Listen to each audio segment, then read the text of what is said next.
As a modeler, what are we trying to do with static grass? We want to try and duplicate what we see in the real world. And we want to try and pick up the different textures of the grass. So what we have here is an example on my layout, which is an N-scale layout, of some of the grasses that I've applied in a river scene. And we've got a variety, because if you look at the real world, grass is not all uniform, unless you're looking at a bowling green or a golf course where they manicure the grasses, but we don't want that. What we're looking for as a modeler is the type of grasses that exist next to our railway lines. And that tends to be farmland and bushy type grasses that exist along the trackside. The ground on which the grasses grow varies. We have, as I've got in this example here, a fairly lush scene. It's well watered, so it's going to be green, it's going to be fairly rich and fairly bushy. But then you're going to have the drier areas where you want to have the grass thin and scraggly. It's not going to look as lush as here. And farmlands is somewhere in between. Now, when I did this particular scene, and I had finished it, I thought, it's a little bit too much. But recently I saw a video of trains running through a Colorado River valley, and right beside the river, it was this brilliant green. It was in June, so it was right in the middle of the start of summer, and there was this brilliant thick green, and I thought, it's exactly like I've got in my model. But the thing we've got to be careful about is that we need variation. So you can see here, I've got some darker patches. I've got a little patch here, which doesn't even have any grass. I've got down here some fairly thick weed type grasses. And each of those is created by using different sized grasses, different sized static grasses. In N-scale, I'm limited to what size grasses I can use. The majority of the grasses here are 2 and 4 millimeter grass. 2 millimeter grass in N-scale is 1 foot high. 4 millimeter is 2 foot. These weeds down here are 7 millimeter. That's about as tall as I can possibly go. Those of you who are modelling in a bigger scale, the variety of the grasses available really allows you to go and make some decent scenery. N-scale, we're a little bit tested. But this is what we're trying to achieve. We're trying to achieve grass that looks realistic. Other grasses that I've done on my layout, I've used a different sleight of technique, and we end up with quite a mixture here of the grasses, looking very scraggly, looking just like the real grass. Yet another example of just a small touch. Here I've used my 7 millimeter to form the likes of reeds sitting in the water. And effectively what I did with this one was I just put the grass down, let it glue, and then I added my water into the pond. So the water, when you go and look at it, unfortunately we can't see it too much in the camera, the water actually goes in and around the weeds. So it really does look an effective little item which you can do with static grass. So now let's have a look at a couple of methods that I've used to apply static grass for the layout. The first method that I use, and I'm going to be doing a number of different samples working off these bases. All I've done is I've just got a bit of foam board, put a bit of sculptor mold, or sculpt it, the Australian version, on, painted it with a brown acrylic, and I've got a number of these which I'll be showing the different methods. The first method is a fairly simple one. It's commonly used in the UK. I've seen it used in the US as well, and it is basically applying a number of different colours in patches. My standard glue that I use is Mod Podge. I find this is probably the best glue to have around as far as applying static grass, or in fact any grass. And all it is that with this one we just apply. When you're doing large areas you can just put it out, and then it's just a matter of dabbing, get my hand out of the way, a patch, spread it around, make it as irregular as possible. I'll put another couple over here. But what we're not trying to do is do a general cover over the whole area. I'm just trying to get an area over a number of different spots. We'll put another bit over here.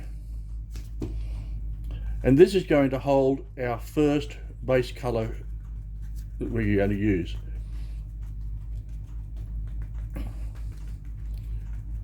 And that should do us for the moment.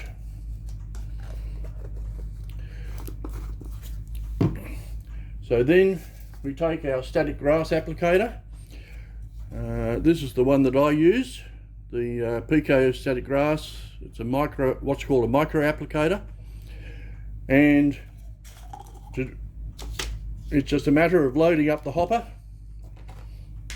And the grass that I'm initially going to use, if we can get the shine off that one, is a Pico static grass. It's a 2mm, and it's called winter grass. And part of the reason why I like this particular grass is that there is a variance in the colours.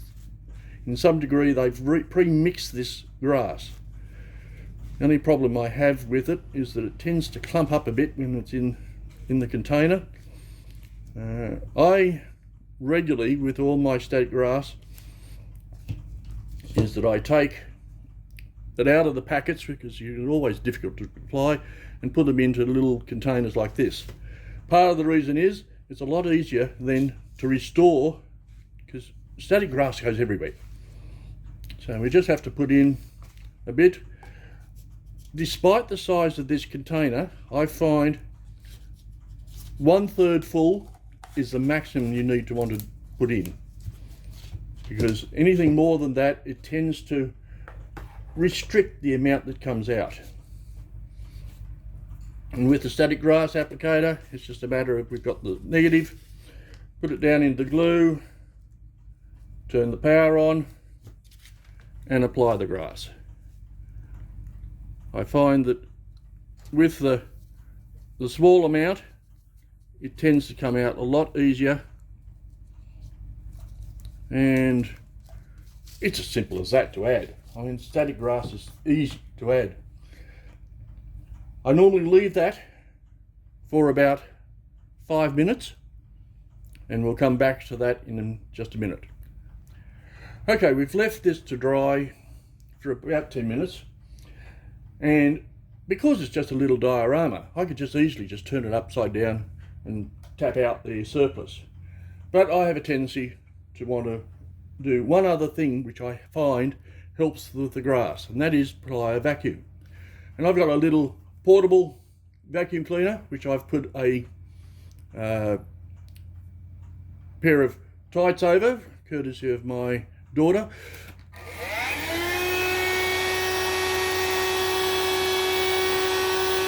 And it's just a matter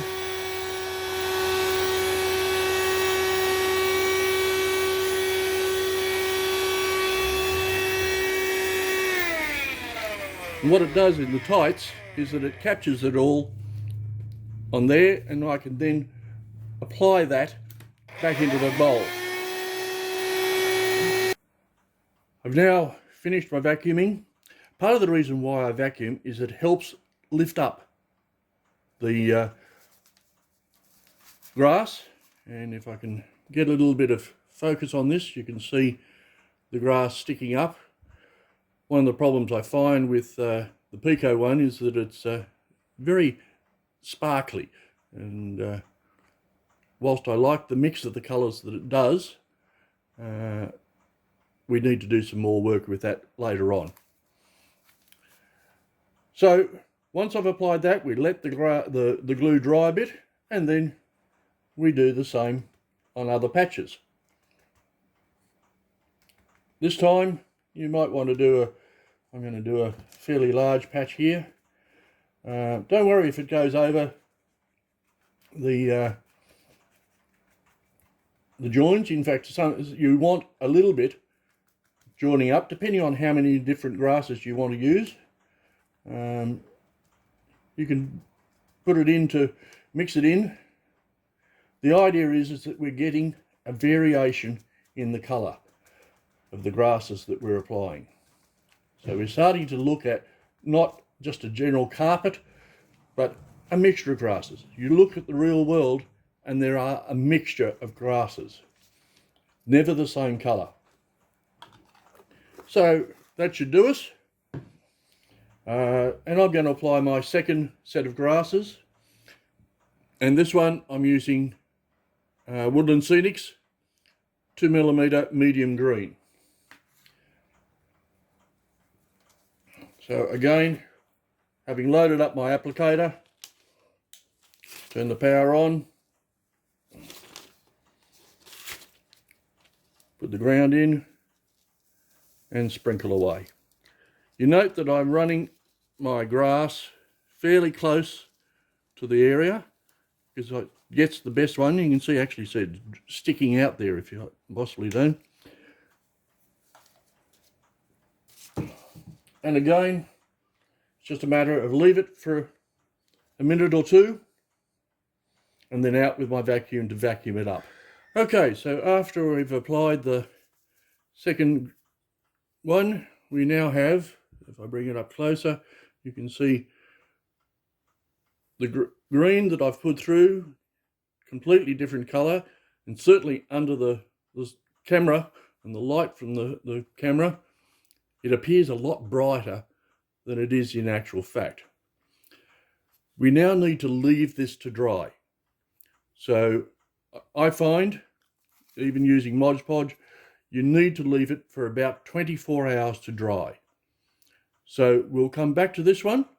For you, it's just going to be a couple of seconds, but we'll come back to this and we'll look at that for the next stage of the exercise. Right, we've now allowed this to dry, and I've put a tape down the middle here because I'm going to do two slightly different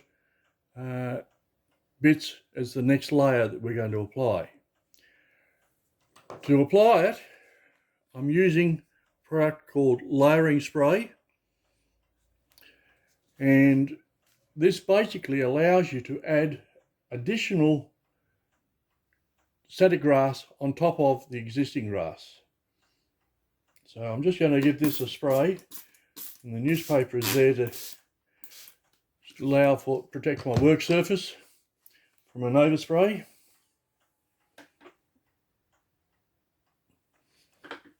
And now that I've done the overspray, I can take the paper away. On one side of this, I'm going to just do a light pass, not very much. And on this side, I'm going to do fairly heavy. Just get as far as our grass, and I'm using a 4mm grass at this stage. And on the side where I've done it heavily, what I'm doing is I'm just scrunching it up, and this gives it a bit of extra texture as far as the grass is concerned. And you might just then put a little bit more on On this side, all we've got is a very light touch, and on this side, I've done it a heavy touch. So we'll see how that goes, and we now need to leave it to dry yet again. So I've now let this dry, and we can see, if I bring it up close, we've got a sparkle between of the grass because of the pico grass that I've used. But if I come over to the side which I put on the thick lot and crumpled it up, and if I turn it on its side so I can, whoops, get it close, you can see different tufts of the grass sitting up. We've got quite a bit of texture there in that grass, as opposed to the side where I've only just done a light bit. We've got a little bit more standardized features, not as much, there's no real separation. You can see the mixture of the grass there, whereas here we can still see the original divide between the items. So it comes down to, when you're using this type of adding the extra layer of the grass, we need to look at what are we trying to do? Get a lightly grassed area, or do we want more of a meadow, heavily grassed area? Our next issue is, of course, is to get rid of this particular colour scheme, the fact that the grass is showing brightly into the light. And we're now going to deal with that. So, I've now sprayed the grass with a matte spray. It's a matte medium, and this finishes the, puts a coating on, a matte coating, and when I bring it up to the close to the area, you can see no shine. So it's not a problem. There is one thing that I also noticed as I was doing this, and I'm bringing it up very close here. You can see down here bits of fibre sitting on the side. That's as a result of the layering spray. Layering spray goes everywhere.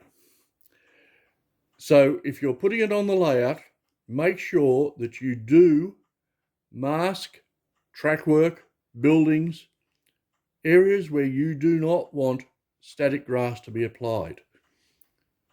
Because if you don't, and you then use the layering spray, you're going to have static grass stuck there somehow. And static grass goes everywhere. No matter how hard you try. You can see I've got this big paper here to catch the fibres. So just be careful. Don't let overspray of the layering glue spray. Don't let it fall on areas that you don't want grass. Now I'm going to do one more little task here on this grass.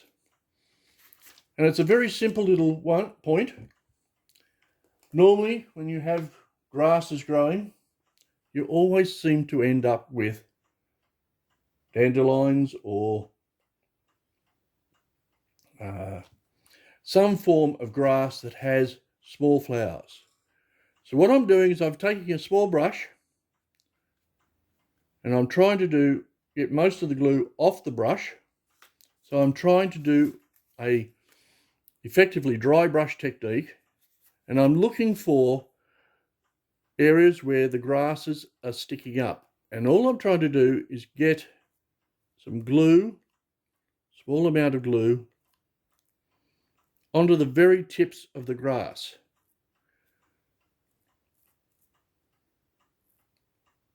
It's a little bit fiddly, this one.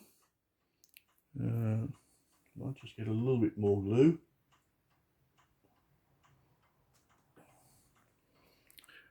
So all I'm doing is putting in tiny bits of glue right on the top of the grass. Don't want it going down to the bottom. I want it just on the top. That should, just for the example. And then taking some Woodland Scenics flowers just a matter of sprinkling the flowers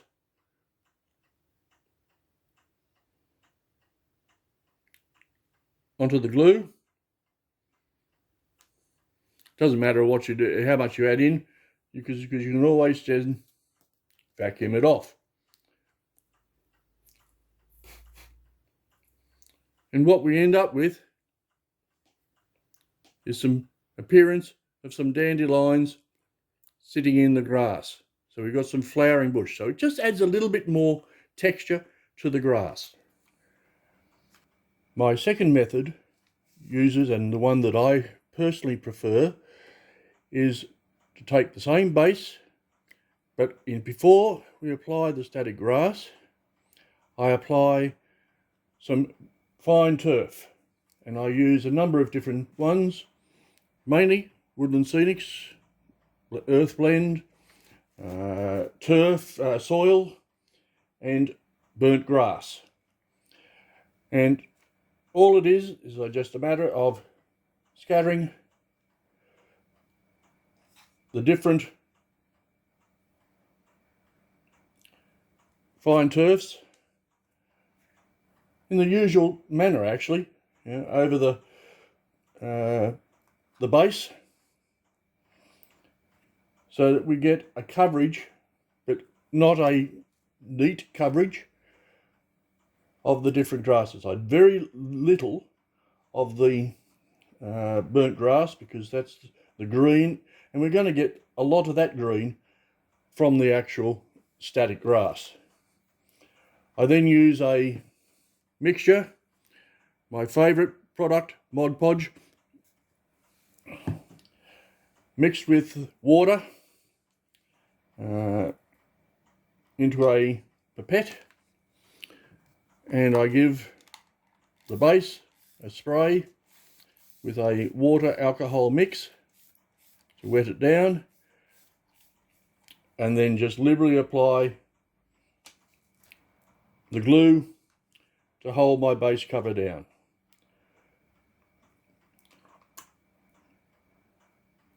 Oops. So this provides effectively an underlay to the static grass. So we just don't have the brown of the ground, the painted ground. We now have slight variances depending on the item. That should do us. And we'll just leave that to dry before we apply any of the static grass. Now that our base cover is dry, we're now going to start applying static grass. And I'm going to use a watered half and half mix with Mod Podge, and I'm using a fairly old brush.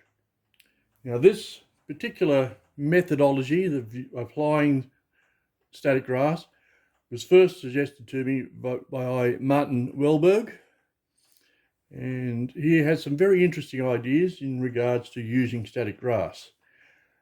And by having this brush like this, it's various points, it then means we dip it in. All we're going to do is just random drops around the item.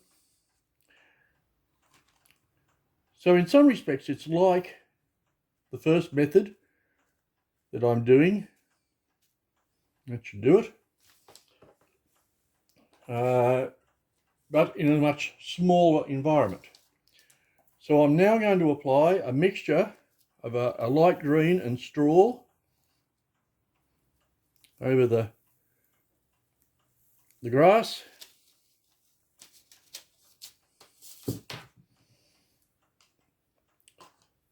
Leave that alone. And of course, we've got to vacuum it up.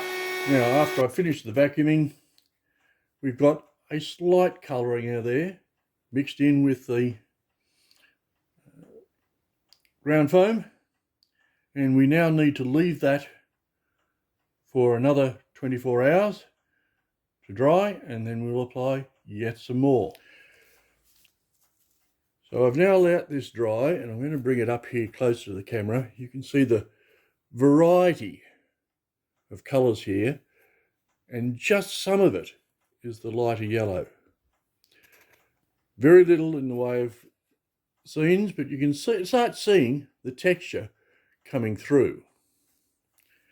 So now we're going to add our second lot of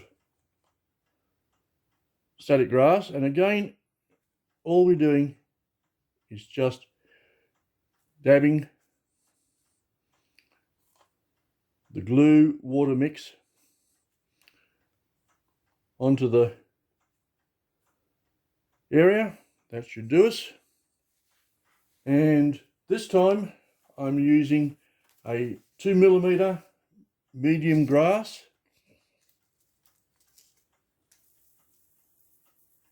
and we wave it over the top. Doesn't need to be a heavy layer, just needs to be a coverage. And now we go through yet again, vacuum it up, clean it up, and let it dry.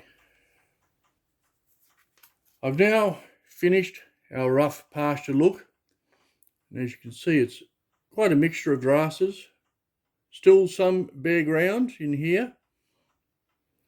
I've added, this is actually now some 5 different coats of different grasses.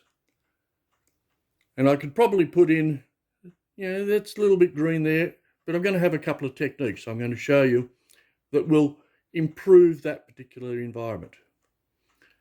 But the first thing I'm going to do is that one of the things you can see, if I tip it up, you can see the heights, and we've got some varying heights on some of the grasses.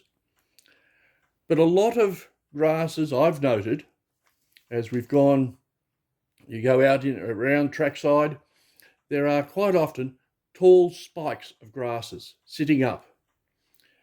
And the way I duplicate that is I take one toothpick, the glue,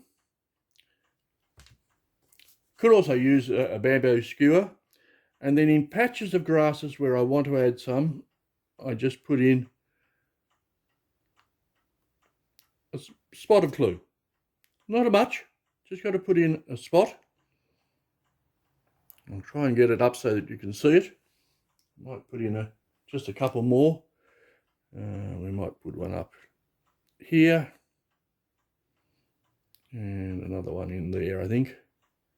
So all I've done is I've just put some small spikes of grass, and then, of course, out with the one, and we're just applying, and this is 7mm straw.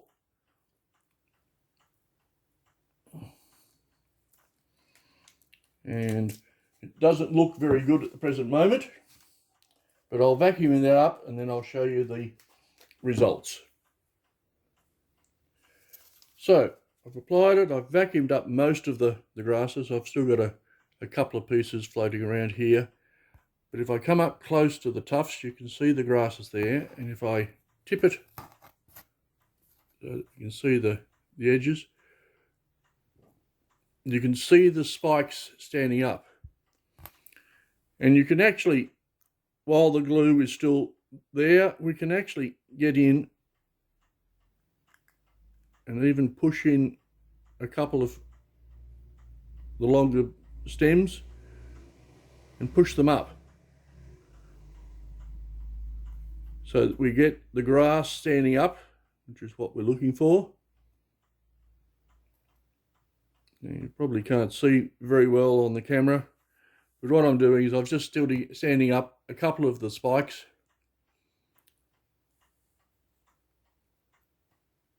One of the nice things about grass, it doesn't always do what you expect, and the same is actually true of static grass. So we've now got some spikes of grass standing up. And this can be really an effective one. You don't have to use it. I've used 7mm straw in there. But I had a situation where at the Sydney N-Scale Moller Railway Club, we had a small section where we wanted a couple of sidings and we wanted the tracks overgrown. And we wanted even grass in between the tracks, but we did not want to stop rolling stock from going over it. So I built a little model. I do a lot of little dioramas using the foam board. I find it's a great way to practice different techniques. And I'm just going to, you can see the grasses growing up, and these are just little 4mm grasses, so they don't extend far above the track. If I can just get that into focus. You can see the grass growing in the tufts in between the tracks, and we've got some tufts around it. So it's a great way of building extra detail into the scene that you want to deal with. So now I'm going to deal with, it's not as obvious on the screen as it is when I'm looking at it, but I've got a couple of light green patches which I'm not happy with. So I'm now going to use some pastel chalks,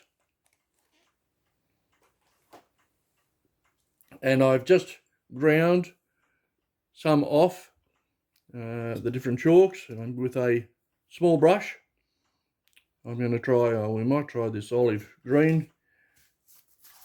We can actually go in and recolour the grass by applying the pan pastels. I might take some brown here, and I'm actually going to turn a little bit here into more dead branch grass. One of the things I find actually rather interesting, there's actually if you look out real world, some of the grasses go brown. But trying to find brown static grass is sometimes very hard. So I'll just come up a little bit closer. You can see where I've added in the brown.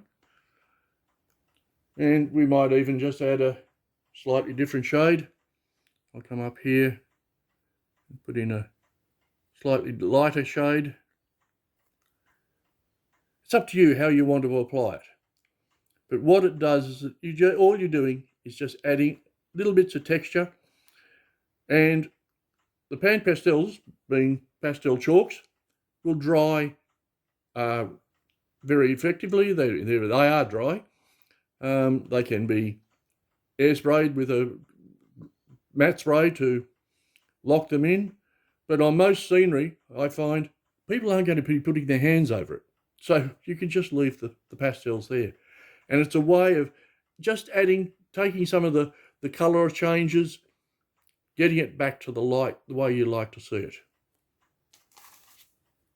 So it's just another way of changing the way you do your static grass. Now, all the examples that I've given you so far have been on a flat surface. But not all grass grows on a flat surface. We have hills, and we have slopes, we have embankments that we need to ensure. And it's one of the issues with static grass that when you put it on a slope, static grass goes vertical against the slope that you're gluing. It's one end sticks to the ground. So what we would have if I put the static grass on this is that it will all stick out at a 90-degree angle to the base material. And that doesn't look realistic. So we have to do one more step. So I'm just going to apply. This is another diorama that I'm doing at the present moment. I want to try out different techniques to put grass in and around rocks. So I'm trying out a couple of different ideas. So I've now put my grass up there on the top, and the usual scatter over.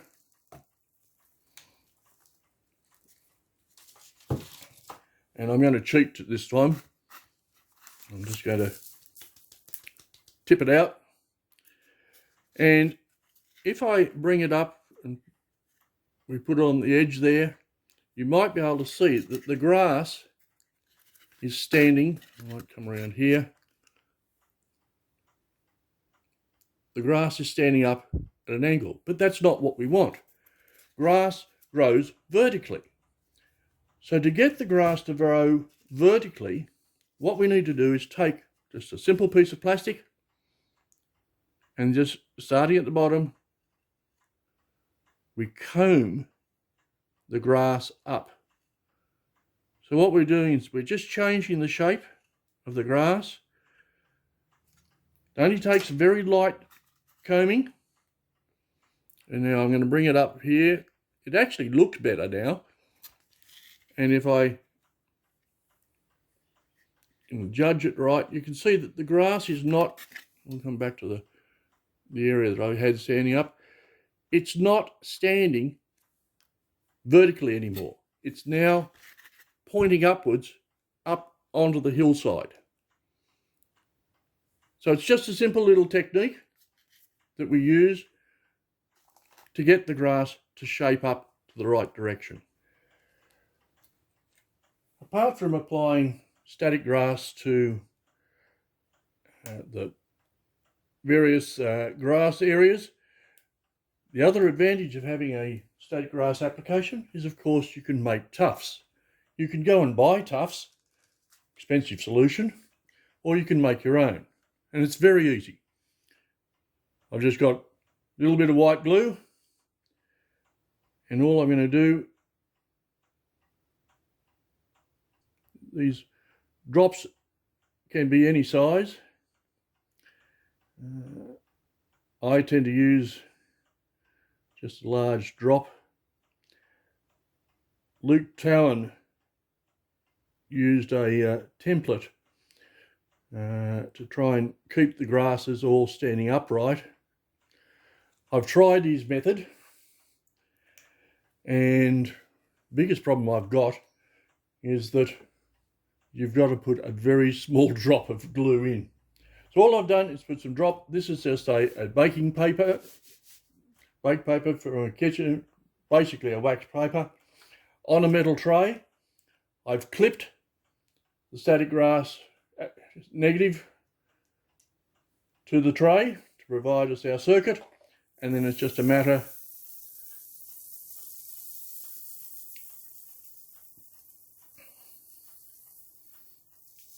of applying our grasses, a mixture of 2mm, 4mm and 7mm, and we'll just give that a vacuum to try and get the grasses standing up. And now I've taken off the grass. I'll bring it up as close as I can to the camera, and you can see the tufts sticking out, but we now need to leave that to dry, and then we can apply it to our layout as various tufts of grass. Surprising how well they come out. And after this one, I'll show you how I've used some of these tufts on the Sydney N-Scale Model Railway Club's layout.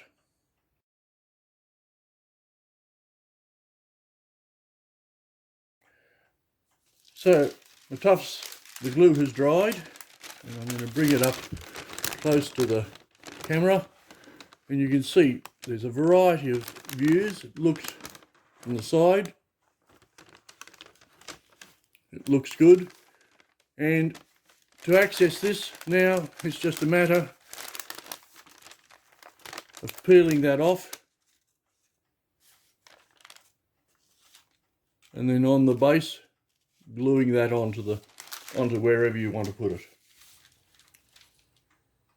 So, who provides static grass? There's effectively 6 manufacturers, international manufacturers, who are making static grass. Of these, Woodland Scenics, I've used pretty well all of theirs except for the 12mm. 12mm is a little bit too big for N-Scale. a limited range of colours. I find with woodland scenics, they've only got basically 4 colours in each of the lengths, and you can mix them, of course, to get different colours, but I wish they had a little bit more. Knock, and the next one, WWS, which is War World Scenics. The two of them have by far the biggest range. I've used Knock, and I like it. And there's a good variety of colours in the Knock range. Problem here in Australia is the fact that they just aren't that available. WWS, I haven't found anywhere in Australia that has it. I've got some orders coming in from the UK where they're manufactured, and they have a great range of colours, probably the best range of colours that are available. Pico is available in Australia. You've seen me use some of the Pico material, and in some respects it's very much like WWS. I've got a feeling Pico actually has the rights to market some of the WWS product because it's very similar. Mini Nature is available in Australia. I haven't personally used it, but I've seen it in use and with another fellow modeler. Not too happy with the colours that are available. I didn't feel that they really reflected the types of grasses that you would see in Australia or in even the US. And finally, Scenic Express. If you go to the Scenic Express website, massive range of colours and grasses, but most of it is the Knock product. Scenic Express only does a very limited range. Also not available here in Australia, and at the present moment, under the pandemic, they're not shipping outside the US. So limited in regards to the availability. These are the top 6 manufacturers. There are a number of gaming sites that I found who also make their own static grass. Gaming Geek, I think, is one of them. But these are the top ones suitable for model railways with sizes that meet pretty well all of our scales.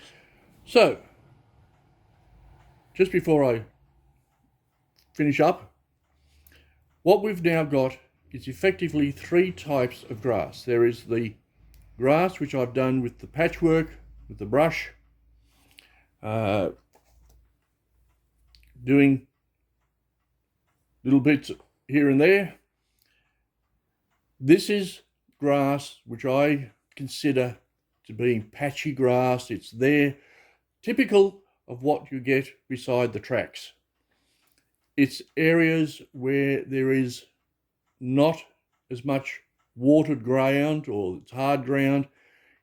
So your grass is not always into the actual, there's not a carpet of it. So I find that the best way to provide that sort of surface. In the middle here, we have the grass where I put down a couple of layers and I just did a light movement of the higher ones. I didn't have it quite patched properly, but what we've got here is that we've got grass that is typical farmland where it's actually been grazed. It could be wild grass where it's well watered.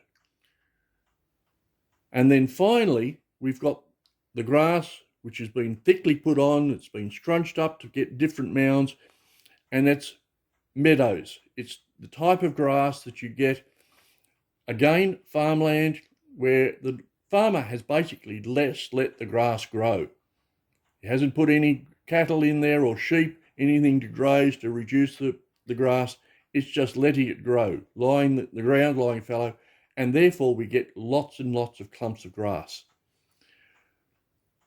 So there's different methods to give you the different outlook. And it's just a matter of deciding which one do you want to use. it's a situation where it's up to you. 50 years ago, when we were doing scenery work, we used dyed sawdust to represent our grass. Then along came the likes of Woodland Scenics and its other people who provide us with ground foam, fine turf, coarse turf, and suddenly we were able to better represent grasses. Static grass is now just the extension. It's the next step. So when you're using static grass, you are basically doing exactly the same as you did with your fine turf, your coarse turf, except now we're doing it with a material that enables us to have a more realistic look as far as the scenery is concerned. I actually saw just recently a video of a modeler in Sweden who was using 2mm grass to represent, and he was just putting tiny little beads of glue down on the surface to represent cracks in the concrete and the grass growing up through the cracks. Now in N scale, 2mm is just a little bit too big for that sort of representation. I would have used fine turf. But I've just recently ordered some 1mm grass from WWS, Wall World Scenics, and on getting that, I'm going to be out doing some experimentation, and I'm certainly going to be adding some grass to cracks in the concretes that I've got on my layout, because I think the 1mm will represent that sort of grass. It's just a matter of what you're looking at in real life.